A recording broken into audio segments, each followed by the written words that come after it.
With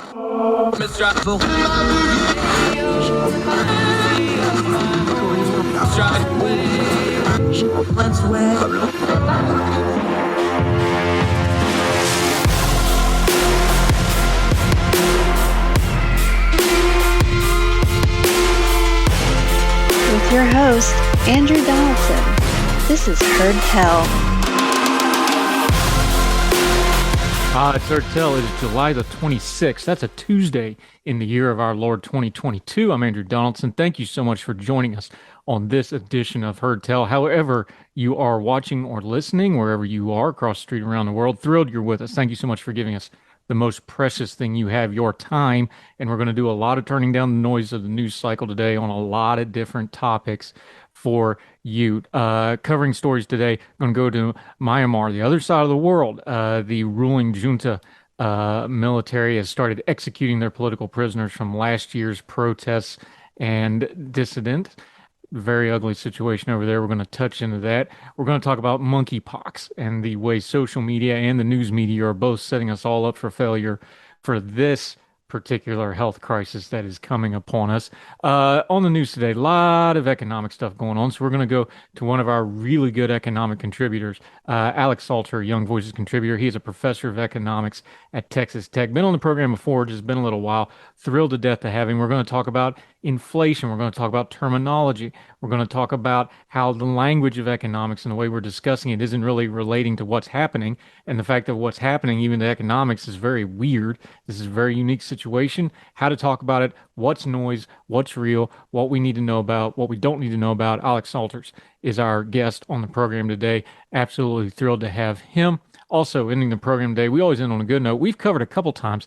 The gaming streaming platform Twitch has raised tens of millions of dollars doing fundraising things and game streams and things like this. They're changing how they do donations and fundraising on that website. Important news on a cutting edge technology. It's where all the cool kids are. They're on Twitch. We'll cover that in the final segment. But first, I want to start right here because we're going to cover some other stuff today. Civil war's trending all over social media again, and I've just had it with these people. Folks, one of the most traumatic things that's ever happened to our country is the Civil War.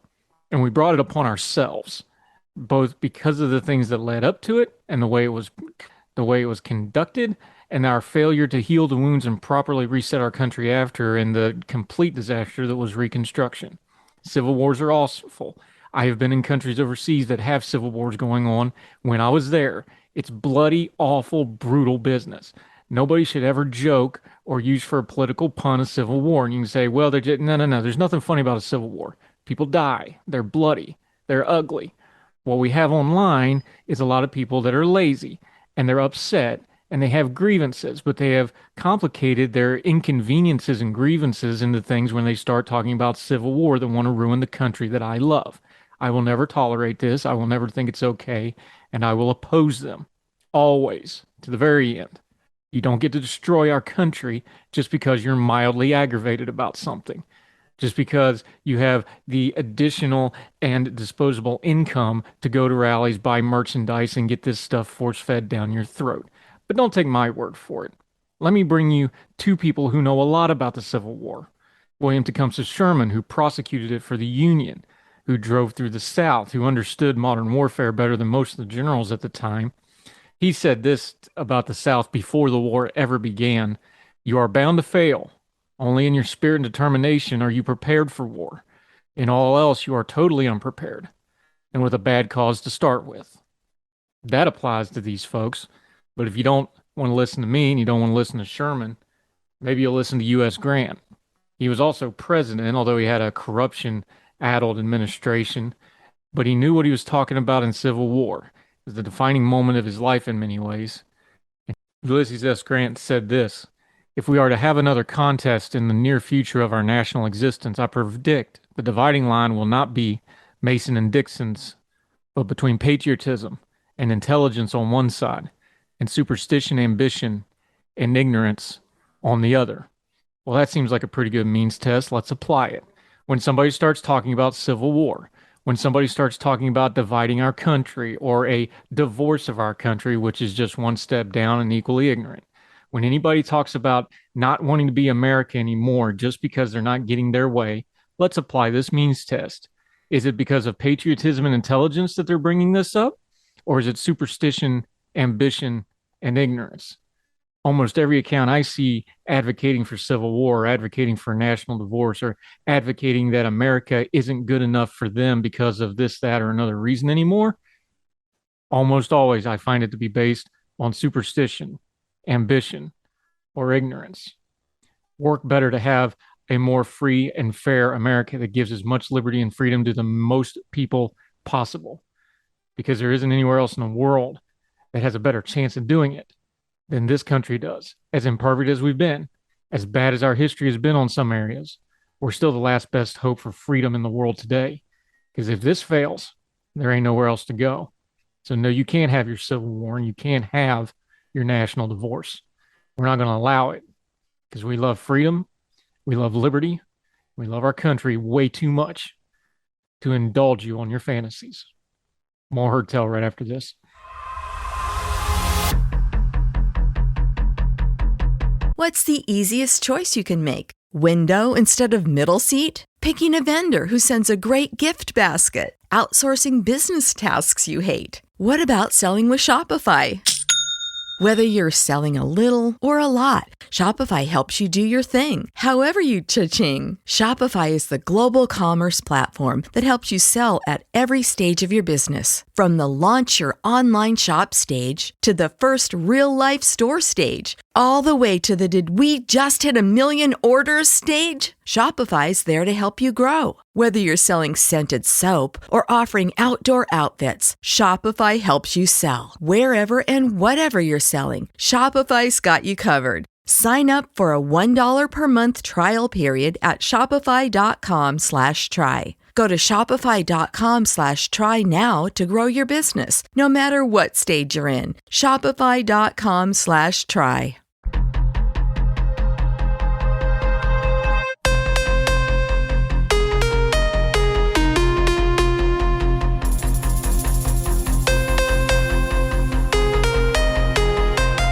Welcome back to Heard Tell. Just a note on a story we're going to be covering later on in another program. Monkeypox is getting all over the news, but it's getting all over social media for all the wrong reasons.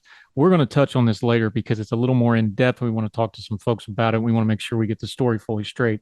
But we're seeing some disturbing stuff on social media about monkeypox. It has nothing to do with the disease and how it's spread. It has to do with how people are slamming it into their priors and how they want to talk about culture war type issues. Folks, don't do this. It's a disease. Find out what the actual ins and outs of the disease are and stick to that. Don't go off trying to get into mass culture stuff with a disease. These are still people that are sick and they deserve to have a little bit of humanity put on them. There is a history in the United States of America and our political and social commentary of really ugly stuff when it comes to communicable diseases. We can go back and look at how the AIDS crisis was treated in the 80s and 90s, and we can look at how we just treated each other for the better part of 2 years over COVID. If you start othering people because they do or do not have an illness, you're going down a very dark road of dehumanizing people, and you're not really gaining anything other than tearing folks up that need health care and need concern. Crisis like health crisis doesn't need the flames of people's priors and people's prejudices thrown all over the top of it. Go listen to our friend David Hubble. We just re-upped that over the weekend, who has been surviving with HIV since 1985. He's one of the longest living HIV infected people in America. He tells you firsthand what it was like in the 80s and 90s when people didn't know any better and just ran with their prejudices instead of trying to deal with people who were sick and needed help. It's an ugly road. Don't go down it. Stick to the facts, learn how the disease does and does not work, learn who it does and doesn't affect. And then remember, you never lose social media points for saying nothing at all if you don't have anything nice to say. It is a crisis, but it's not a crisis that needs to be blown out of proportion, not only by government officials and news people that are looking to keep themselves in the headlines, but by people who want to just attack other groups of people they don't like over it. Keep your bearing, folks. Keep your humanity. And as always, turn down the noise. Just deal with the facts. Let's go back overseas to Myanmar, a country that's been in turmoil for quite a while now, and it's getting even uglier. This is from Reuters. Myanmar's military junta has executed 4 democracy activists accused of helping to carry out, quote, terrorist acts. That's in quotes for a reason. It is said on Monday, sparking widespread condemnation of the Southeast Asian nation's first execution in decades, sentenced to death in closed-door trials in January and April. That's when there was some really heavy protests and uprisings. The 4 men had been accused of helping insurgents to fight the army that seized power in a coup last year and unleashed a bloody crackdown on its opponents. Myanmar's National Unity Government, a shadow administration outlawed by the ruling junta, condemned the executions and called for international actions against the ruling military. Quote, extremely saddened, condemned the junta's cruelty, Kawaza, the spokesman for the NUG's presidential office, told Reuters. The global community must punish their cruelty.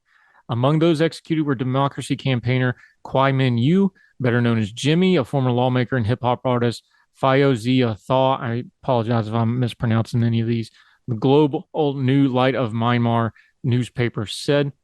Kwai Min Yun, 53, and Phyo Zia Thaw, a 41-year-old ally of ousted leader Aung San Suu Kyi, lost their appeals against the sentence in June. 2 others were executed when Lau Mao Ang and Ang Thuro Za were also executed.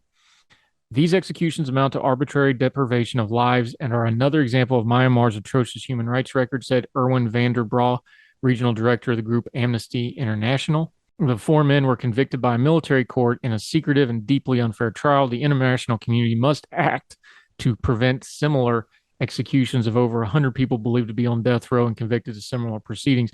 I doubt that happens. The international community hasn't intervened in the last year or in the years prior. I don't think they're going to now, but it's still outrageous.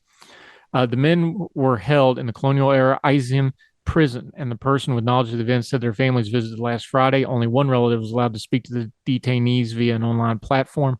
State media reported on the executions on Monday, and the junta's spokesman Zhao Min Toon later confirmed the sentences to the Voice of Myanmar. Neither gave details of the timing. Previous executions in Myanmar had been by hanging. An activist group, the Assistant Association of Political Prisoners, said Myanmar's last judicial executions were in the late 80s. This is pretty part and parcel for what happens after a crackdown in a dictatorship. The military has cracked down. Now they're going to drive the point home by executing some of the leaders and more high-profile people. I suspect this continues as they continue to try to get a grip on this country. Tyranny, always, without exception, leads to bloodshed, often unwarranted and innocent bloodshed. Keep an eye on this developing story because most of the world isn't paying attention to it. And despite the cries from some of these organizations, I doubt they're going to do anything about it. But we should know what's going on in the world around us. More Heard Tell right after this.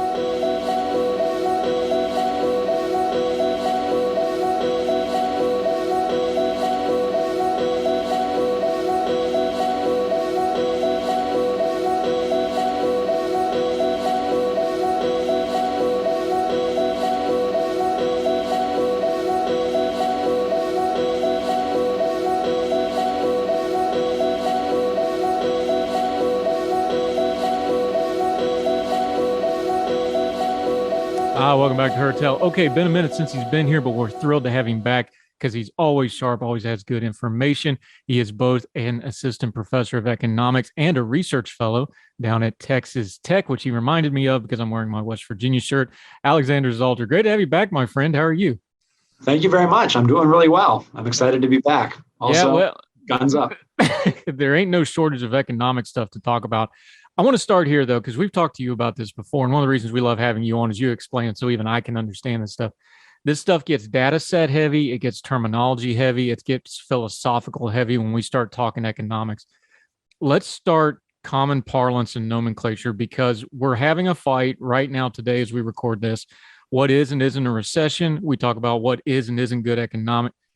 Do we have a language? I had a math teacher years ago said math is a language. Well, if math is a language, then I don't know what economics is because that's a math-based discipline. Do we have a language problem discussing economics in America right now? We have several problems when discussing economics in America right now. The recession definition one's a little bit interesting since, of course, you could define it multiple different ways. There are several U.S. statutes that say for the purposes of recording national income statistics, et cetera, we define a recession as 2 consecutive quarters of negative GDP growth. But just because that's a definition doesn't mean that that's the universally accepted definition. Economists sort of use that as a rule of thumb. But again, there's wiggle room in what we officially count as a recession. Right now is actually a really good example of why we need that wiggle room. If the GDP numbers for the second quarter in the row come in negative, we're going to be looking at a contracting economy at the same time that we don't really have any notable uptick in unemployment. The unemployment rate in the United States right now is 3.6%. That's incredibly low. It would be weird on the one hand to have a recession where you're having dropping output combined with what looks to be pretty strong labor market. So that's unusual. Do we call that a recession? Do we call that a sort of retrenching of production as we sort of undo these supply chain problems? Reasonable people can disagree. Is that part of what's going on here too, though, is we haven't had a lot of times where you have something. This has been blowing everybody's mind for about a year now. Low unemployment, but high inflation, kind of a touchy labor market, even though unemployment's low. This is just an unusual time. Is part of the problem. We're using the terminology we always use, and we use the terms we always use, and it just doesn't quite fit what's really happening here because it's not normal. In many ways, the terms that we all use separately do a good job of describing the individual phenomenon, right? We are experiencing inflation right now. Unemployment is low right now, et cetera. The problem is when you try and package it all together and try and use a single all-encompassing term or concept to describe everything. Recession doesn't very clearly, to me, describe what's going on right now, even if you have falling output, because again, we're used to seeing rising unemployment in a recession. So that's kind of weird. At the same time, the inflationary numbers being as high as they are, at the same time you're seeing unemployment numbers being what they are, that's something that's a little bit historically strange. Now, part of the reason that we find this so weird is actually the fault of us economists. We owe the public an apology on that one. Economists in the public square have been saying for ages, look, there's this trade-off between inflation and unemployment. Usually when one is low, the other is high. When the other one's low, the first one's high. But it's just not true. There is no inherent trade-off between the rate of joblessness on the one hand and how fast the dollar is depreciating on the other hand. You can have low inflation and good employment numbers. There's no reason those two things can't go together. And in fact, the reason that one of those, inflation, has gotten unhinged, I would say is more the result of bad policy decisions rather than something that's baked into the cake. Yeah, you were writing about this in American Institute for Economic Research, that very thing. And you noted here, and explain it to people, because words like inflation and recession are just scary to people. They scare folks. They don't like it, especially folks that are a little bit older that have been through a recession before, or been through a downturn before, or been through the '08 financial crisis. These things are scary. But you actually put it in this piece. There's actually nothing really special about 2% inflation. Kind of explain and unpack that for folks a little bit. Yeah, so the central bank, the Federal Reserve, has a self-adopted 2% average inflation target. Basically, what that means is they're shooting for an average inflation rate of 2% over a number of years. But there's really nothing special about that number 2%. It's kind of like a traffic light, right? Red means stop, green means go. Is there any reason it has to be the case? Not really, right? You could envision a traffic system where red means go and green means stop. But given that we've already coordinated around one system of traffic lights, there's no sense in throwing a wrench in those particular set of gears, right? That would just cause trouble. It's the same for inflation. What we're really looking for is a given rate of change for the purchasing power of the dollar around which to coordinate expectations. So as long as everybody expects the number that the Fed actually delivers, pretty much everything's hunky-dory. It could be 2%, it could be 4%, it could even be 0%, it could even be negative, right? Slight deflation is not a problem so long as everybody knows that it's coming.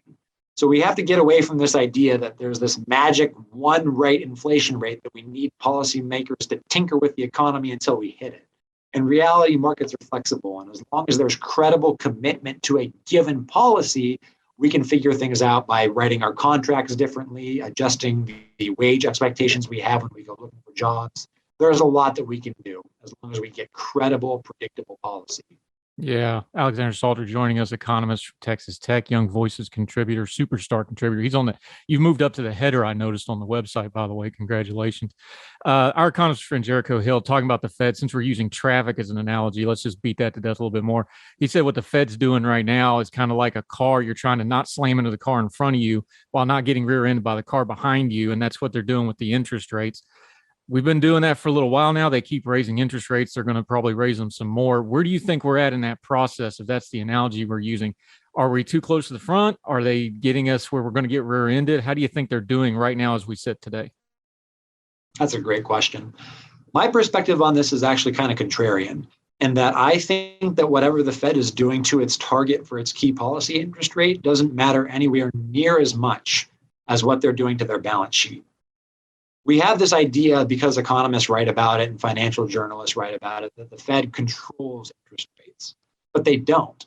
They have a target range for what they want one key policy interest rate to be, but the Fed doesn't have the power to arbitrarily set the federal funds rate, the rate at which banks loan each other money on an overnight basis. Right? Interest rates, even short-term interest rates, are set in global capital markets. And even a very powerful central bank like the Fed is more following than leading those markets. Where I do think the Fed has more leeway is in the overall size of its balance sheet, just the total value of assets that they have on that side of their particular accounting ledger. Right now, the Federal Reserve is holding about $9 trillion in assets. For a comparison, before the financial crisis of 2008, the Fed's balance sheet was under $1 trillion. So over the past 10 plus years, we've seen a massive expansion in the importance of the central bank for creating money and allocating credit. And I would argue that that's not something that's economically sustainable or desirable. So if we want to figure out whether the Fed is serious about whipping inflation or not, I think that we should be talking less about what they're doing to their interest rate target and more about whether they're actually letting those assets to roll off their books and without actually replenishing them. We need that balance sheet to come down, or at minimum grow much more slowly than it has been in recent years. You wrote about it in your piece. We're linking to this in the show notes, by the way. Make sure you read this piece. It's an entirety at the American Institute for Economic Research. You talk a lot about the Fed's credibility. We talk about Congress's credibility. We're debating the Supreme Court's credibility. When it comes to the Fed, though, talking credibility, this isn't just, us in the commentariat talking about it. That has a lot of real world implications when you're talking about the Fed. Just for people that don't know, why is the Fed's credibility so important when it comes to monetary policy? Absolutely. Fed credibility is incredibly important because ultimately good monetary policy is about delivering what people expect, right? There's no one right purchasing power of the dollar. The purchasing power of the dollar could fall within a big range. What matters is that everybody has a reasonable expectation of what that number is so that they can then go out and write their contracts in financial markets with that piece of data as a given, right? The dollar in some ways is like a yardstick. If you had the definition of a yard constantly changing, you wouldn't be able to measure anything. You need some fixed unit of measurement so you know how expensive or cheap goods and services are. And ultimately, we need Fed credibility to forecast what that future purchasing power of the dollar is going to be. The problem is that the Fed's rule that it's picked, it doesn't really seem committed to in practice. So again, August 2020, the Federal Reserve adopts an average 2% inflation target. What that means is they're not trying to create 2% inflation each year. They're trying to hit 2% inflation on average over a number of years. The reason that's a problem right now is because inflation is running way hotter than 2%. So if they actually want to hit that average inflation target, assuming that we have an August 2020 start date, we're going to need several years of way below 2% inflation and perhaps even slight deflation. Is that credible? Can we expect central bankers to actually deliver low inflation or even deflation? Absolutely not. Monetary policymakers are terrified of deflation. Monetary policymakers are, frankly, not all that excited about low and predictable inflation. So they've committed themselves to a rule that, based on the basic arithmetic of the scenario, they can't possibly deliver on, which means that markets, which already know that, have no reason to trust the Fed when they say, hey, we're trying to deliver 2% inflation. Markets are going to say, no, you're not. Look at what inflation is right now. There's no way that you can deliver 2% on average. So in effect, the Fed is trying to convince markets of something of a rule that the Fed itself has no buy-in for maintaining. And that's not a great place to be, right? Because when the Fed says one thing and delivers another, that's exactly when we get traffic jams in financial markets. That's exactly when we start rear-ending each other. That causes no end of economic trouble. See how he worked the analogy right back in there at the end. He's a pro, folks. Alexander Salter joining us. We're talking economics. We're going to talk about that cohesion of policy like everything else. Coherent policy is important and we don't have it. We're going to get into that. More on the economy, on inflation. Alexander Salter joining us right after this break on Heard Tell.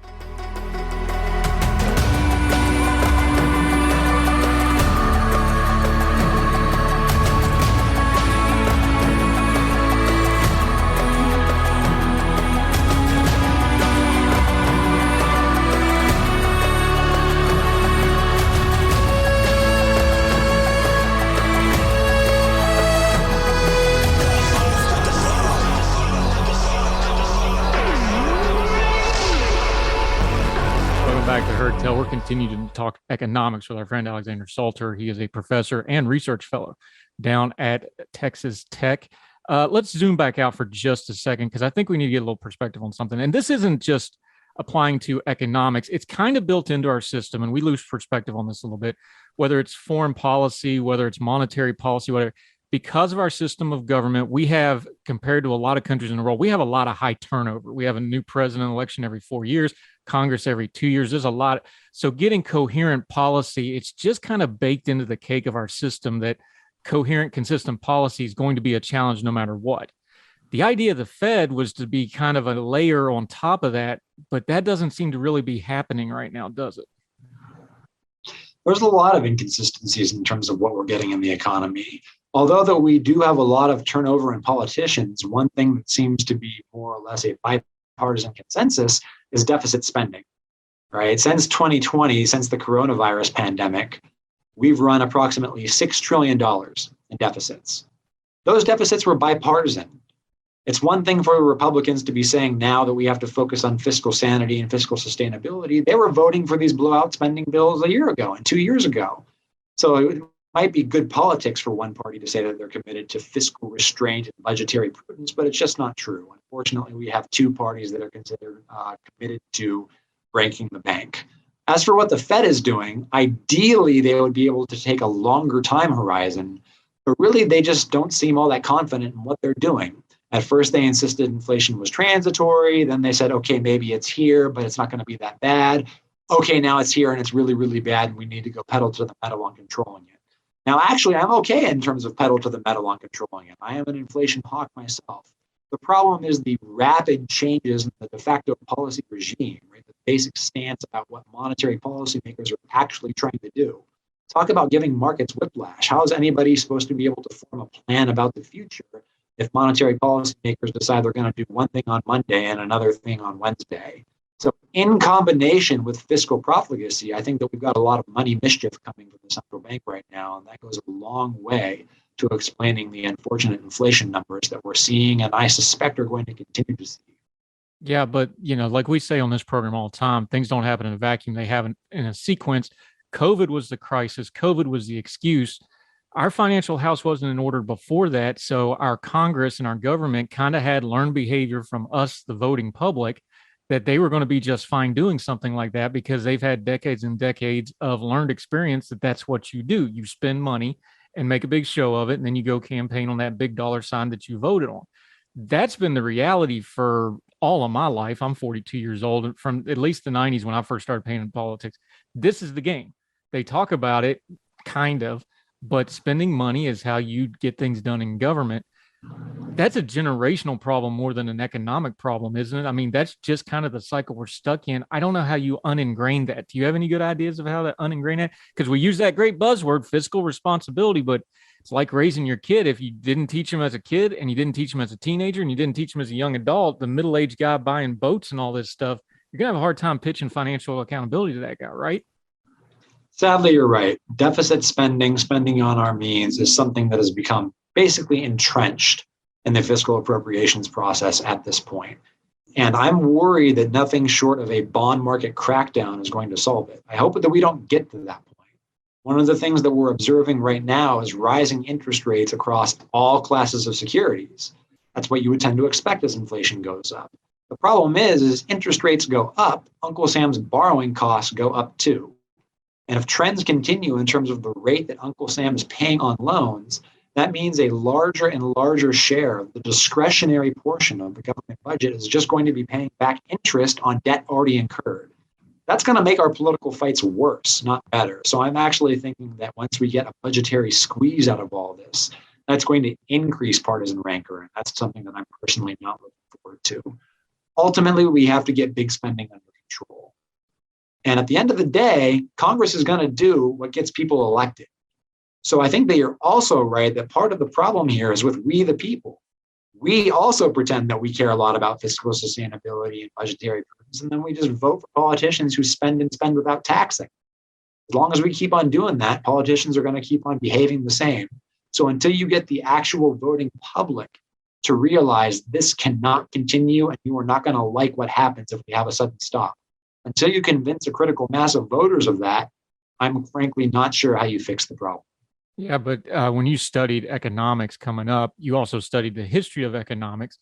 Economics is just the study of people and money, really, when you break it down, even though it's a lot of math. You know this. I know this. Anybody that's honest knows about this. The public isn't going to do anything until it hurts, or they're scared it's going to hurt one or the other. And I just don't. I mean, I want to be optimistic about this, but I'm looking at the trajectories. I'm looking at some of the fiscal crises that are already baked into the cake, like Medicare spending, like entitlement spending, like the $6 trillion we just dumped on the economy the last 2-3 years. That was bipartisan, like you pointed out. Like, you're looking at this stuff, and I'm a layperson. You're the economist. You tell me. I'm just looking at this like this is not a far-term problem now. This is near-term, next decade, next 5 to 15 years. This stuff is rolling closer and closer and closer. Do you see that as an economist as well? This isn't something in the 90s where they were talking about 2020, 2030. We're in 2022. So even if you're using that 2026 number for Medicare and 2030 for the budgetary issues, man, that's the next election cycle. We're there, aren't we? We're getting pretty close. Again, interest rates are going up. We're confronting the fact that we have lots and lots of unfunded liabilities that we have to pay for, that we currently can't pay for. You're right. The way that this gets really salient for the public is that something goes wrong and all of a sudden these budget constraints start to pinch and pinch hard. The ideal scenario would be to do something about it before then. And this is one of the nice things when you're a government as opposed to a household and a business. You don't actually have to get your fiscal house in order as quickly. We could actually start to get fiscal appropriations and deficit spending under control if we just grew the federal budget more slowly. We don't even have to make cuts. If the economy is growing at 3%, assuming that it starts growing at 3% per year, federal spending can grow at something less than 3%, and the debt to GDP ratio will come down on its own. On the one hand, you have the tax base growing with the economy. On the other hand, you have tax spending, right? Government spending growing. As long as this hand grows faster than this hand, you're on a fiscally sustainable trajectory. So I'm hopeful that we might be able to come to a consensus around at least that relatively minor behavior change, that relatively easy policy change before stuff starts to get really bad.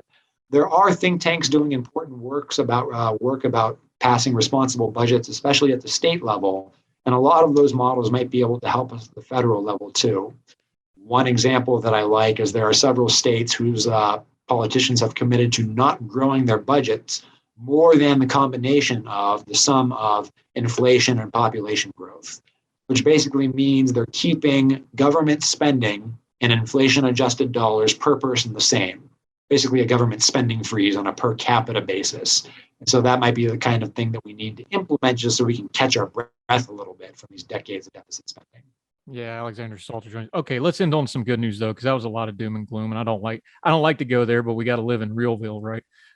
Give us some positives in the economy though, because there is one of the reasons this is so weird is, and I know there's a lot of people hurting, so I don't be flippant about this, but overall, if you looked at some of the economy isn't in all that bad a shape historically. Unemployment is low, spending is up, consumer spending's pretty steady. Give us some good news on the economy and some things to be looking for that are positive out there as well, because we don't want to just be all doom and gloom, because it's not.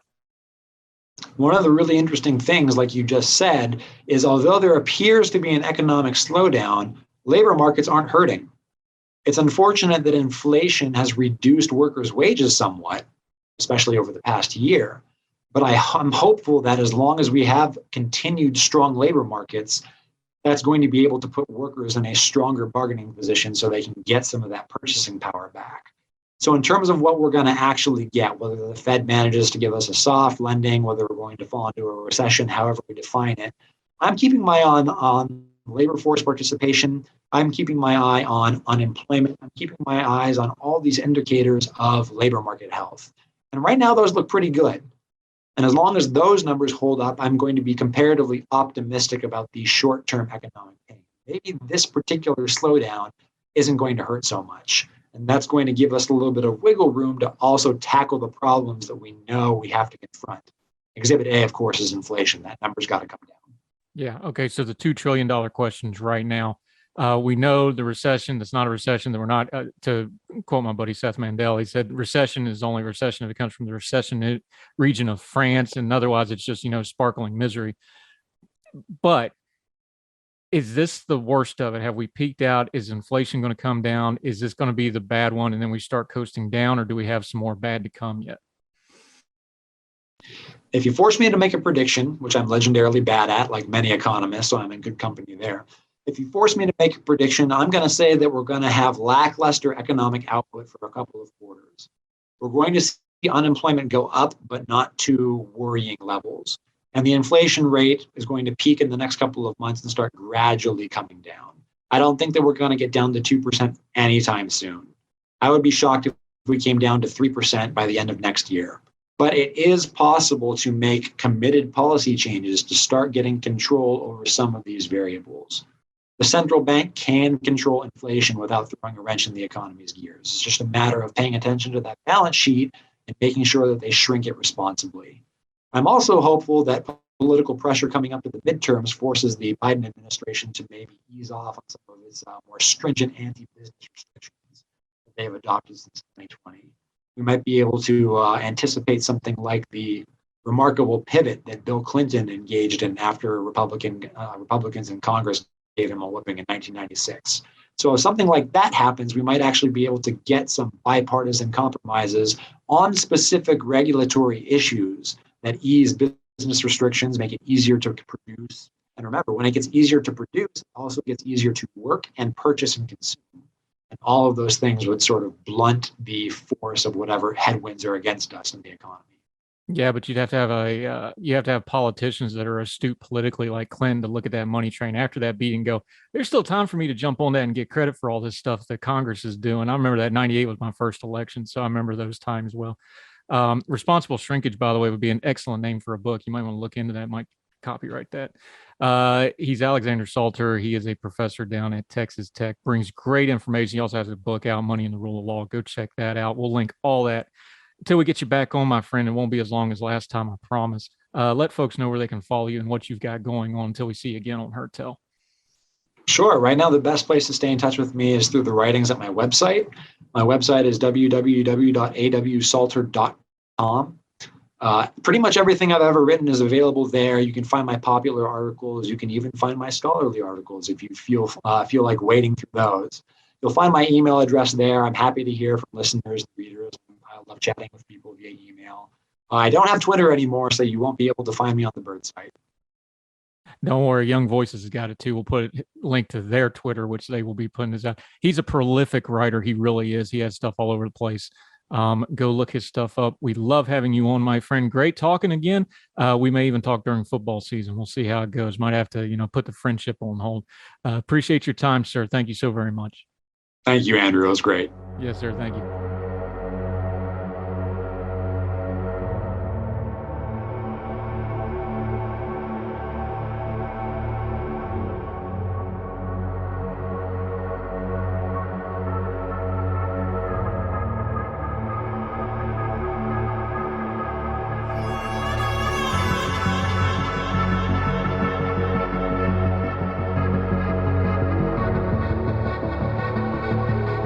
Back to Heard Tell. Let's go back to Uvalde, the Robb Elementary School shooting, for a second. This is an op-ed that came out in the Washington Post on July the 25th. It is written by Christy E. Lopez, a columnist. She's from Georgetown. I don't agree with everything in this piece. In fact, I disagree with her premise in a couple different important ways, and I especially disagree with her conclusion. But I'm going to read a large portion of this piece. Why am I doing that if I disagree with it? Because our core principle here is to have wide perspective to understand our times. Even though I disagree with it, I've heard this argument in other places. She lays it out well, and it's worth hearing out. Even though I disagree with it, we're going to go through it because it's a different perspective than what I've been saying on this program about Uvalde. And I've been banging that drum pretty hard for a lot of good reasons. So I'm going to read part of this piece. We're going to link to it in the show notes. Please read it in its entirety and make up your own mind. But this is Christy Lopez writing in the Washington Post about Uvalde. Uvalde offers a dramatic illustration of the gap between the rhetoric and reality of American policing. Again, I'm reading from the Washington Post. This is Christie's op-ed, not mine. Police officers see danger and run to meet it, knowing the costs and stepping forward to pay it, the report states at the outset, and then proceeds to contradict this lofty assertion. Quick pause. We read large portions of that report on Heard Tell. Go find that episode if you want to hear it. It also links to the PDF. You can read it for yourself. It's about 70-odd pages. Back to Christy Lopez's op-ed in the Washington Post. To be sure, countless police officers perform bravely every day. Even though my career is focused on police misconducts, I count many officers among my most self-sacrificing, caring people I know. But I have learned also that it is despite, not because of the dominant dynamics in policing.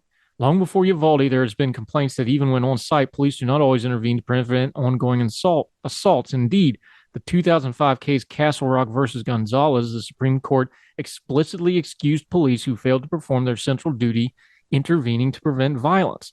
In Castle Rock, Jessica Gonzalez sued police for failing to enforce a restraining order, resulting in the murder of her 3 young daughters by her estranged husband. The court ruled that the restraining order did not constitute the property interest necessary to create a police duty to protect. Thus, alongside opinions of facilitating police violence, the court has given the police permission to do nothing, arguably even in the school shootings such as the one in Uvalde. But what has fueled the over-policing, under-protection dynamic even more is the legal backdrop. It is an impossibly broad set of responsibilities we have given police. The vast majority of what we ask of police does not involve intervening to prevent violence. Instead, we've mostly tasked police with filling in for the social safety net we've cut to bits to deal with the fallout of addiction or response to people in mental health crises. We've even directed police to focus on goals that can run counter to public safety, such as revenue generation, or that could be readily done by non-police, such as traffic enforcement. So if it seems that the officers on the scene in Uvalde were not particularly primed to intercede to prevent violence, that is our fault as much as theirs. Again, I'm reading from the Washington Post here.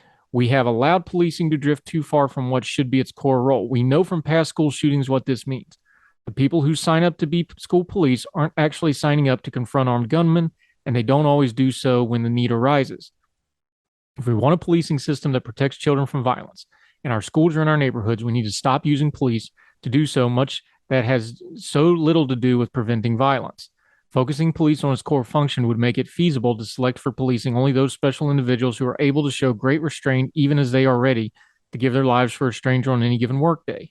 We might not be able to fill the current ranks of about 1 million officers if we elevate entry criteria in this way, but as Uvalde underscores, in policing, quality is way more important than quantity.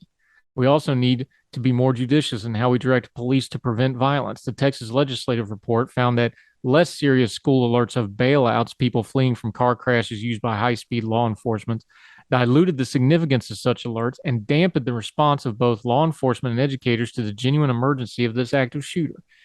In other words, too much policing can contribute to underprotection, and policing develops a boy who cried wolf quality. Rethinking the role of police in public safety is often discussed as necessary to reduce the harms of over-policing. Uvalde is an illustration of the corollary to that proposition. Fewer police with a more focused role might provide better protection from violence to the communities they serve. That's Christy Lopez writing in the Washington Post. I do not agree with all of her premises or her overall conclusion. I agree with some of it, but not all of it. But we read it because it's a contradicting view to what we've been discussing here and the blame we've been laying at law enforcement's feet. So what say you? Read the entire piece. It's linked in the show notes. Let us know what you think at heardtellshow@gmail.com, at heardtellshow on the Twitter. We'll hash out what you think about it. Well, that's what we do. We present a wide range of views. We turn down the noise, and we try to discern the times for ourselves. More Heard Tell right after this.